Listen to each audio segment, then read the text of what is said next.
I still get comments like, "You speak English very well." The director tells me, "You need to be blacker." We're all not like that. We don't have to have that accent. We don't have to, because I'm third generation. My Spanish is really bad. With women from the Middle East, it's like the most offensive, the most painful stereotypes exist. Women on the staff reportedly had to sign an agreement that they would not ever sue for sexual harassment. The writers were talking about their own sex lives. They were talking about the cast. Renee Zellweger in Cold Mountain played a character that was actually a black slave in the novel, and they wanted to cast Renee, so they turned her into an Appalachian white woman. Books that have been made into films where the character was gay, and in the film version, they're straight. And you're like, why? What those images are on those screens is really important. Just seeing people working together, living together, dealing with each other, I think it's a critical piece of having the society be more and more accepting and open to all people. When the mainstream thought is, they did this study, these young black girls were given dolls of different races, and which is the pretty one, which is not the pretty one, and they always picked up the white dolls as the pretty doll, and then the black dolls they felt were ugly. They're 5 years old. They're not even able to really think it through yet. I mean, you get to actually see more transparently the level at which this goes in, this information. No one ever told them that this doll was pretty and this doll was ugly. It's sort of like it's in the air they were breathing. That just by everything they watch, who gets picked, who doesn't, what's on screen, what's not, what's considered pretty, like the model image, the most popular model image, all women are somewhere in there. It gets fed in, even if you don't believe in this stuff, it gets fed into the self-esteem because it goes underneath cognition. Let's say if you're a person who's on the bubble, you're in a situation, you're a young person where it could go either way, what you end up doing with your life. And if every image that you see is negative, then that's going to take away, it doesn't have to. I mean, there are people who press on and somehow have it in them no matter what. But I think most people, regardless, it helps them to have encouraging, positive, little breadcrumbs that can lead them towards, other possibilities. But if that's gone and everything that you see is the same old, then it doesn't really encourage people to really be themselves and explore who that really is. Perpetual negative one-sided images of a people affects that community. And we've got a lot of work to do to unhinge that. My auntie, a few years ago, she looked back on her life and she said, I always dated white men. And she thought about why, and she said, well, when I grew up reading books, it was always the white prince or the guy on the white horse, and the hero was always white. We all have ideas and so on that have gotten into our unconscious without us consciously choosing them. And it's sort of like the fish can't see the water. It's everywhere type of thing. We all have that. And some of us try to examine that. Some of us feel, I know for myself, I feel very uncomfortable if I think and believe things that I didn't put in my own head. If I haven't examined my own thoughts. I mean, I have a pretty critically oriented mind. I like to think through things and so on, but not everybody even enjoys that.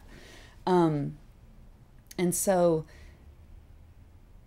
yeah, it's like if we see something 100 times and we see nothing in contrast to it, it becomes our idea. My friends, like all my friends who are Asian, Indian, they're like, you're not black. They always tell me you're not black. I'm like, why? They're like, because you get good grades. I'm like, what are you talking about? I'm black. And they say that I'm black because I have a nice house. I'm black. I'm still black, They just don't believe me. They don't think I'm black. Even my black friends sometimes think I'm not black. Like, even right now, how I'm taking classes at college, they're like, why are you doing that, you know? They're like, no, you're not black. It's so interesting with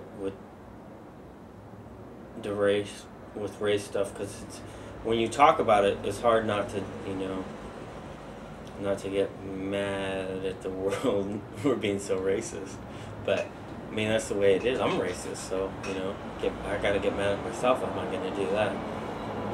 But it's interesting, you know, when you try and break down, you know, because what you're really trying to do is show people, and if certain people don't want to see people, then you know, it's completely entangled in race issues then. And that's a hard thing to overcome. Children now did a study about how these images affect children. And what they came out was with when children don't see people of their own race succeeding at their task, it really discourages their own dreams, you know. And so if an Asian child keeps seeing Asian men being beaten up and la la la la la, not that they should succeed at crime, but you know, if we're heroes that succeed at what we want to do, that is so much more uplifting for the Asian child to see that, because the subliminal message that they get is that you can shoot for your dreams, you can make it. But if every single time you see yourself on screen and you're getting beaten down or beaten up, or you're a victim, and you know you're like some illegal immigrant who's being exploited by someone who brought you over, you know, this kind of real down stuff, then you're going to curtail your own dreams. There is always some report about discrimination and the impact, and I think people don't care. I think they don't actually see how it works.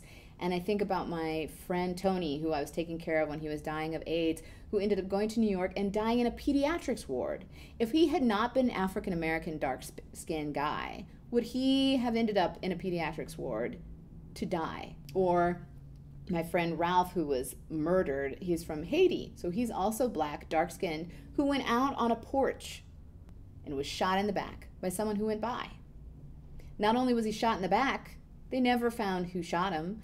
And now, was there dedication to finding who shot him? What was that based on? Or even the fact, like, someone thought black guy on a porch. You know, did they think gang member automatically? What did they think when they shot him? I mean, these impact personal lives.